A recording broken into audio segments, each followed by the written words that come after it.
They didn't know you had a reputation built in rooms. Their lies could never enter.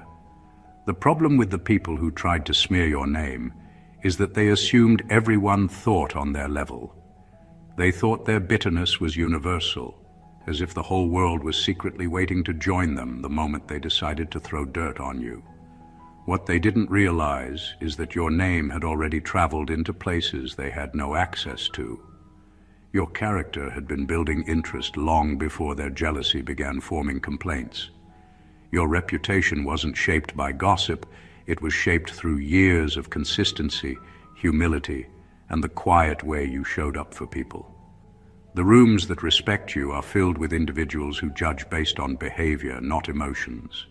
These are the types of people who observe before speaking, who value actions over accusations, who pay attention to patterns rather than outbursts. And the truth is, your pattern has always been solid. Your enemies didn't know that the same people they approached were people who had watched you navigate life with a level of maturity they themselves can't fake. So when they took their lies into those higher spaces, they were stunned by the responses they received. They expected nods of agreement, but instead they were met with people who defended you without hesitation. People who had nothing to gain from praising you still spoke well of you. People who barely interact with you still had something respectful to say. That's when your haters realized your influence wasn't built on popularity. It was built on trust. They underestimated the reach of your character. They didn't know that some people speak highly of you even in your absence, not because you're perfect, but because your spirit leaves a mark. There are individuals who admire your discipline, your resilience, your self-control, your refusal to get dragged into nonsense. These are the rooms their lies were never qualified to enter. So while they were trying to bring your name down, they accidentally highlighted the truth. Your reputation was protected by voices that don't waver, and their attempts only showed them something humbling. Your credibility exists on a level they can't touch. Number 3, they forgot that people. They tried to manipulate, had their own eyes, memories, and experiences of you.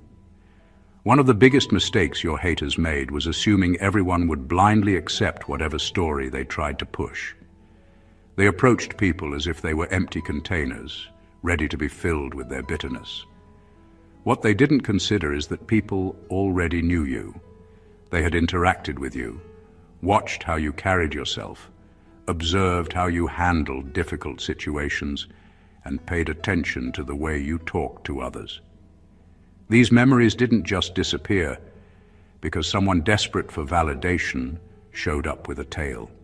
People remember how someone makes them feel.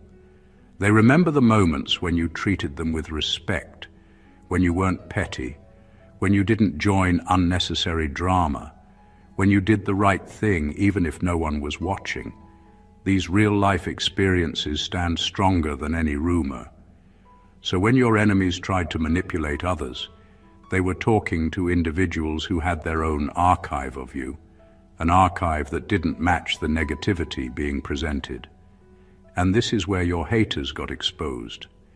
Every time they spoke badly about you, people quietly compared the lie to the truth they had already seen. They thought they were being persuasive, but all they did was reveal their own insecurity. Instead of planting doubt about you, they created doubt about themselves. People began to notice the bitterness in their tone, the exaggeration in their words, the tension in their body language. The more they spoke, the more obvious it became that their version of you was coming from a place of jealousy, not reality.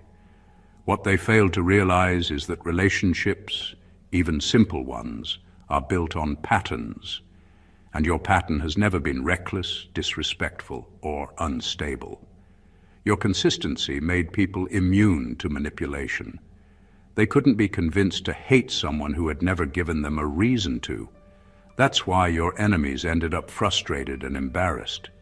They tried to rewrite people's memories, not realizing those memories were built from first-hand truth. In the end, they weren't fighting your reputation. They were fighting what people already knew. Number 4. When they questioned others about you, they accidentally exposed how obsessed they are. They thought they were being subtle. They thought their concerned tone, their forced calmness, and their fake curiosity